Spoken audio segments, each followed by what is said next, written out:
Mbah, ini ada pertanyaan resmi Ya. dan tolong dijawab dengan resmi juga. Oke. Janjane pawang udan niku napa to, Mbah? Pripun to? Kok tanya pawang hujan memang ada apa? Ya nggih kemarin niku sing do balapan teng dalan niku do kudanan niku. Oh, padahal sudah ada pawangnya. Nggih. Terus hujannya tetap turun. Nggih, Oke. niku jane pripun to pawang udan niku? Apa Anda menganggap saya pakar pawang hujan? Ora toh? Boten. Ya. Boten kula. Harus resmi mengatakan bahwa saya tidak punya kepakaran apapun mengenai hujan. Nggih. Mau turun apa berhenti gitu ya. Saya tidak punya kepakaran. jelas kita pengen mirengke Mbah Nun Nggak, pendapat resmi. Manusia itu pakai nalarnya sederhana gitu loh. Jadi pawang itu adalah subjek atau seseorang atau satu pihak yang berkuasa Yap. mengendalikan sesuatu hal. Ya. Kan gitu kan? Nggih, nggih. Jadi pembalap itu adalah pawang bagi motornya. Ya, Nggih. Ya, Rah? Nggih. ya, Kalau Anda angon bebek, Anda adalah pawang bebek. Nah, sekarang yang dipawangi itu adalah hujan. Nah, Ya. sekarang harus kita breakdown nih, hujan nih dari mana? Hujan itu kan peristiwa fisikanya jelas. Ya. Ya. Tapi kan di dalam agama itu ada sholat minta hujan, ada sholat menghentikan Nggih, hujan. nggih. Itu kan berarti kan ada yang berurusan soal hujan ini. Nggih. Itu bisa Tuhan langsung, bisa wakil-wakil Tuhan untuk urusan yang menyangkut hujan, atau juga inisiatif dari makhluk-makhluk Allah, entah jin entah manusia. Jadi misalnya ada orang yang mencoba mempawangi hujan, itu sebenarnya yang terjadi adalah kenapa pakai lombok merah, misalnya pakai soto. Itu pesennya yang dulu punya kekuasaan terhadap hujan. Jadi siapa saja yang menancapkan soto dan beberapa properti lainnya, itu berarti ngomong matur kepada yang berkuasa atas hujan, tolong anak cucu saya yang sedang balapan ini jangan diganggu oleh hujan. Nah, terus nanti kalau dia berkenan atas permintaan ini, maka terus hujan tidak turun. Itu berarti ada subjek yang mempawangi hujan, bukan pawangnya. Pawangnya cuma meminta kepada yang, kalau bahasa kuno ya, dewa hujan.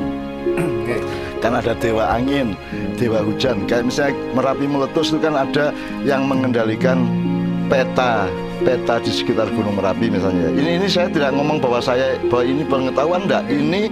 Ini yang pernah kita dengar, kita coba breakdown secara akademis gitu ya. Terus ada yang mengendalikan lahar Merapi. Ada Mbah Petro, ada Kiai Gringsing segala macam ya. Kalau Gunung Merapi meletus, karena saya kan aktivis Merapi ya, karena saya ini kan Sardi, penasehat Sardi gitu ya. Oke.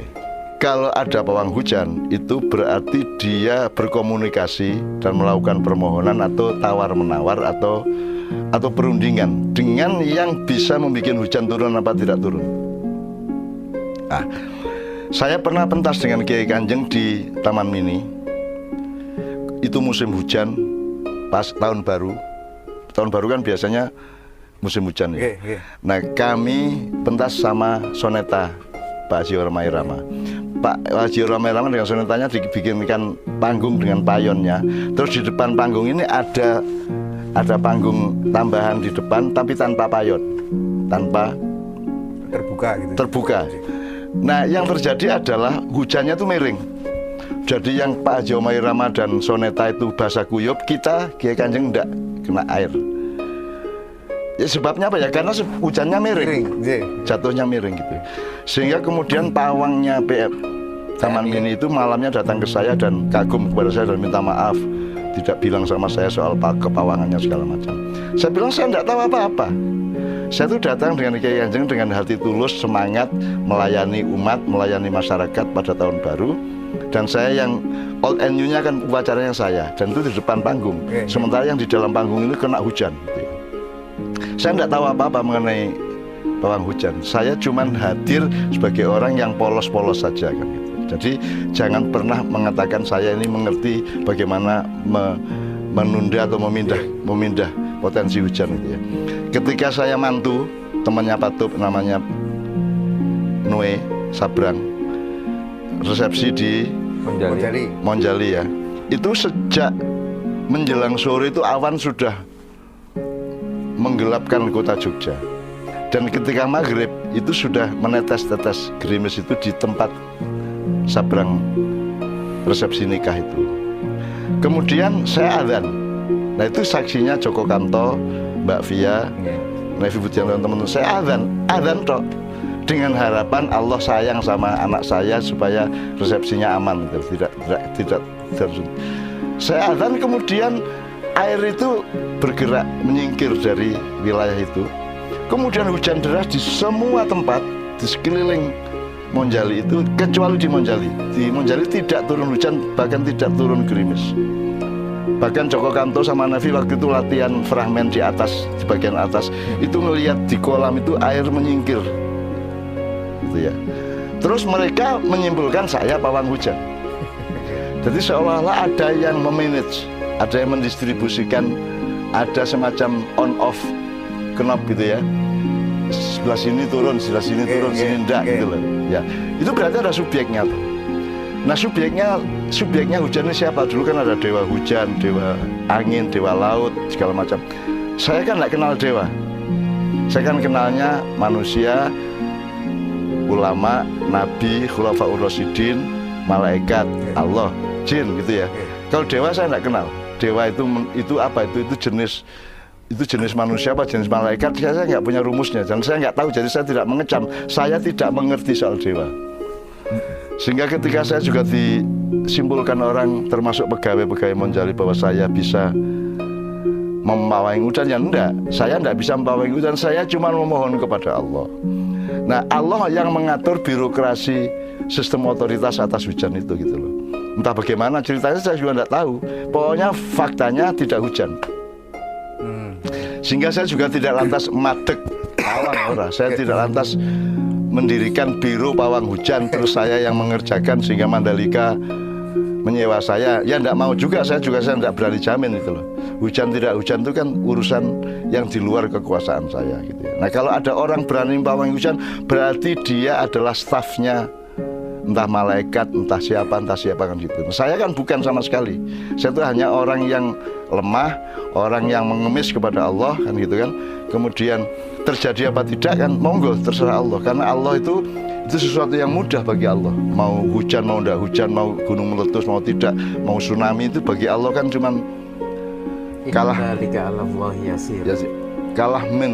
mungkin bil basar, itu hanya sekejapan mata. Set ngene wis dadi gitu ya. Nah, kan Allah yang berkuasa. Nah, Allah ini birokrasinya bagaimana saya tidak tahu.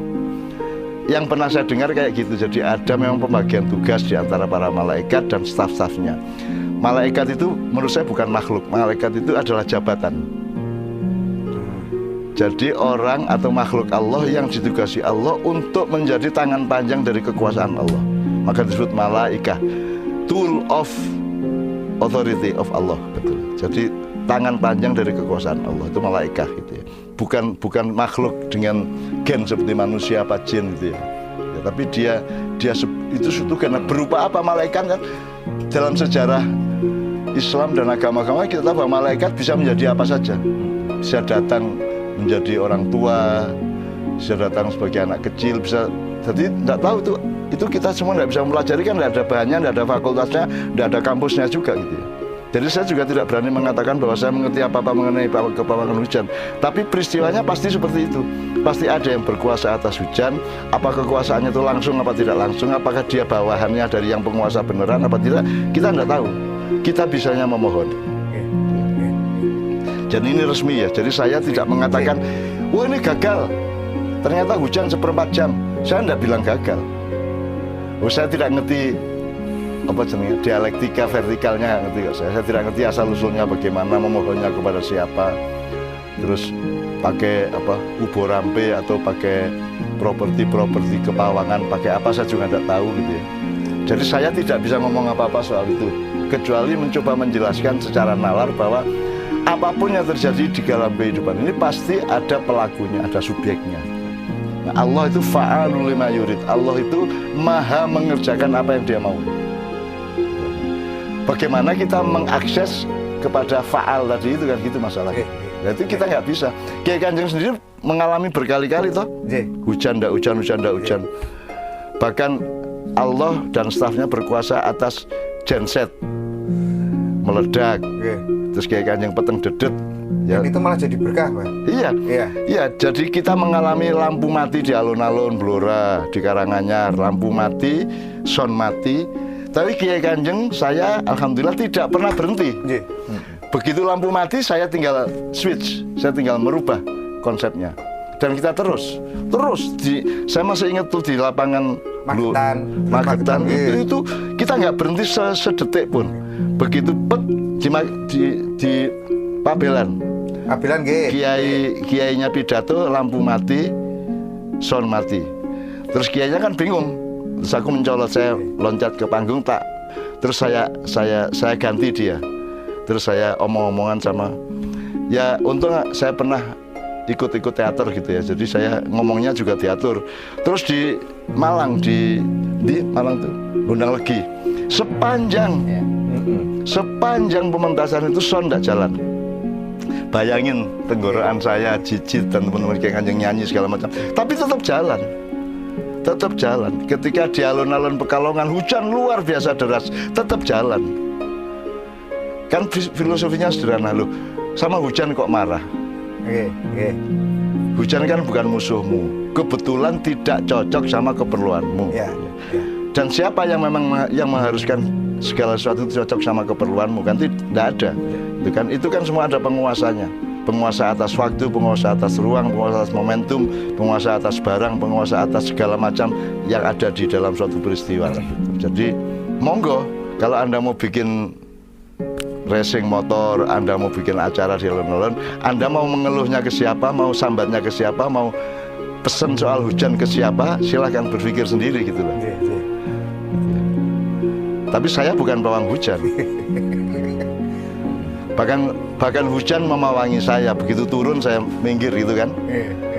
Terus berlindung di depan toko-toko kan gitu kan.